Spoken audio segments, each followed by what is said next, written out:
Kembali di Metro Pagi Prime Time, pemirsa, saya masih mau menggali lagi dari Mas Gun-Gun, entah mau benar-benar mengidentifikasi ini sebenarnya rekayasa atau bukan, atau benar-benar alamiah. Anda melihat dari indikasi atau tanda-tanda yang ada, buktinya seperti apa sebenarnya? Sebenarnya apa yang dinarasikan tadi Mas Syahid itu menarik.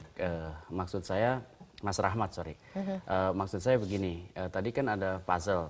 Contoh misalnya ada satu, bukan spanduk sih, itu karton ya, yang ditulis menolak Sandiaga Uno. Tadi kemudian di sisi lain ada karton yang tulisannya mendukung Jokowi. Memang ini biasanya ya dalam konteks satu situasi di mana kalau kemudian secara intensional komunikasi politik itu mau dilakukan tuh menginfluence ya banyak orang, terutama dukungan pada salah satu paslon dan menolak paslon lainnya. Itu kalau misalnya sifatnya attacking, seperti misalnya menolak Sandiaga Uno, biasanya itu tidak kemudian mengeksplisitkan mendukung salah satu paslon lainnya, karena itu akan dianggap paradoksal ya. Dan paradoks ini yang seringkali kemudian bisa menjadi pesan negatif bagi mereka yang melakukan. Kenapa? Karena sudah jelas-jelas misalnya ini diidentifikasi pendukung salah satu paslon lainnya. Misalnya pendukung Pak Jokowi menolak Pak Sandiaga Uno, maka itu akan jadi bumerang efek pada kubunya Pak Jokowi sendiri di situ gitu. Tapi bukankah saya ingin tanyakan ke Mas Rahmat, bukankah itu bisa jadi juga adalah ekspresi alamiah? Ekspresi masyarakat para pedagang yang tidak memikirkan strategi komunikasi politik, hanya murni saja mengungkapkan mereka ini mendukung siapa dan menolak siapa begitu. Nah, kalau alamiah itu saya tidak melihat karena dari sisi produksinya, produksi informasi, foto, terus kemudian narasi berita. Termasuk karton tulisannya itu? Iya, artinya begini, kalau itu alamiah, kunjungan Sandi ke suatu pasar itu sudah tentu banyak media yang meliput. Nah, ini pemberitaan yang ada adalah, saya tidak mengatakan bahwa tidak ada berita yang murni dari reportase, tetapi yang saya searching itu, memang saya tidak menemukan berita yang alamiah. Jadi saya menemukan berita adalah yang dinarasikan oleh tim pemenangan Prabowo Sandi, termasuk foto-fotonya. Saya tidak menemukan kredit foto yang berdasarkan hasil dari wartawan gitu. Fotonya kalau nggak kode Twitter Sandi, terus kemudian Instagram Sandi atau istimewa. Jadi ini kondisi yang dikonstruksi, bukan kondisi alamiah tentang adanya pemberitaan, adanya penolakan ini. Dan menjadi aneh karena ini memang tadi disebutkan oleh Mas Gun ada paradok. Kalau itu dilakukan oleh kubunya 01, kok rasanya nggak mungkin ketika secara terang-terangan mengaku saya pendukungnya 01, saya menolak 02 gitu. Nah, itu paradok. Ya, dan terus dikaitkan dengan narasi yang dikonstruksi, itu tidak masuk akal dan saya melihat itu kejanggalan. Ya, Mas Rahmat dan juga Mas Gun-Gun, ini sebenarnya menjadi sedikit blunder ketika ada yang mengatakan, oh ini dibayar pemasangannya, tapi di lain pihak menyatakan bahwa oh ini adalah aspirasi kita sendiri gitu. Jadi sebenarnya ini hal yang sederhana di lapangan, tetapi jadi blunder karena adanya pendapat yang bertentangan begitu di lapangan. Iya, ini namanya polisemik ya, menjadi multi makna dan multi tafsir. Tetapi sebenarnya dalam konteks politik multi tafsir itu seringkali dijadikan strategi. Hanya masalahnya harus dikontrol. Apakah kemudian memberi insentif elektoral atau justru sebaliknya menjadi bumerang efek. Kalau kemudian manajemen isunya tidak rapi, tidak bagus, maka ini bisa kemudian menjadi negatif sebenarnya. Kalau kemudian tadi misalnya seperti Mas Syahid coba search gitu ya, ternyata semua pemberitaan itu anatomi narasinya sama, itu akan bisa mencurigakan gitu.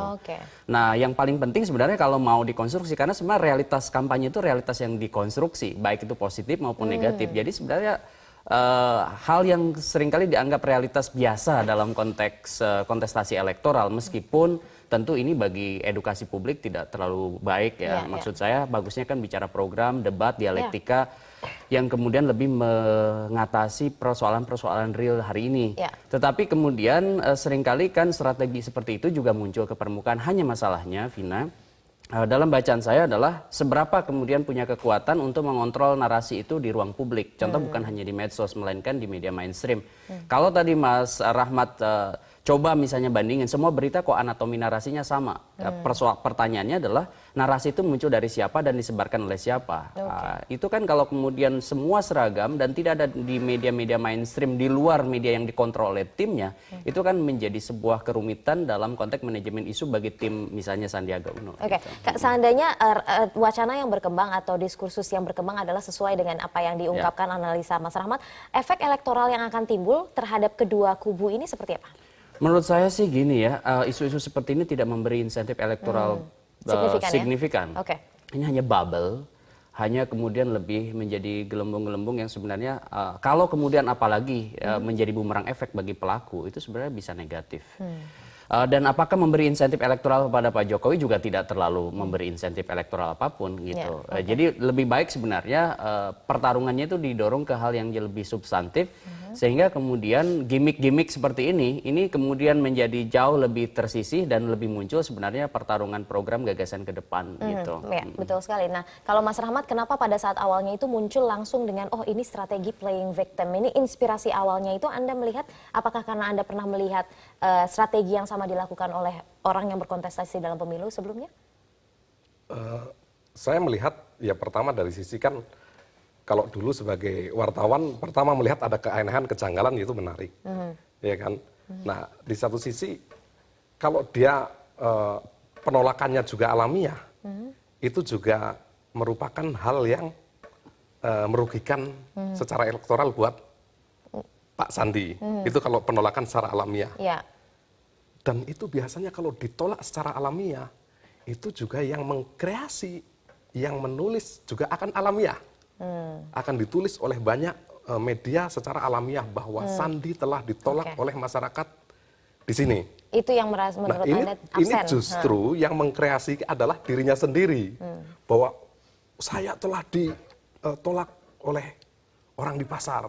Terus fotonya juga foto hasil karya sendiri yang terus kemudian dipublish. Saya tidak dalam posisi untuk menyalahkan media karena mungkin media melihat ini sebagai hal yang menarik. Tetapi di belakang itu saya melihat, saya menduga.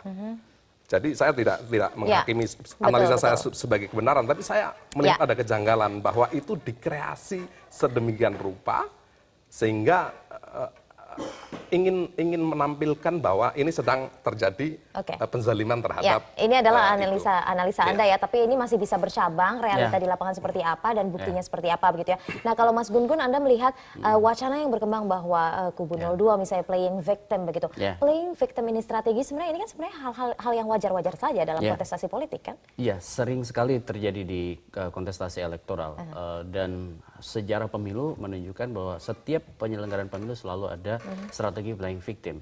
Meskipun sebenarnya dari ukuran-ukuran persepsi publik mungkin rame ya dalam konteks public diskursus publiknya rame. Tetapi seberapa signifikan sebenarnya naikin menjadi insentif elektoral itu kalau saya melihat itu tergantung juga isunya. Kalau isu-isu seperti ini menurut saya tidak terlalu signifikan.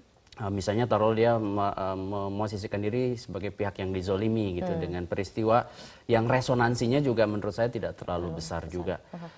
Yang paling penting ke depan sebenarnya dua hal. Pertama soal strategi playing victimnya itu menurut saya jangan terlalu sering. Jangan terlalu sering ya, nanti kalau terlalu sering malah ini menjadi paradoks juga bagi kesan positif di halayak. Apalagi kalau narasinya tidak rapi.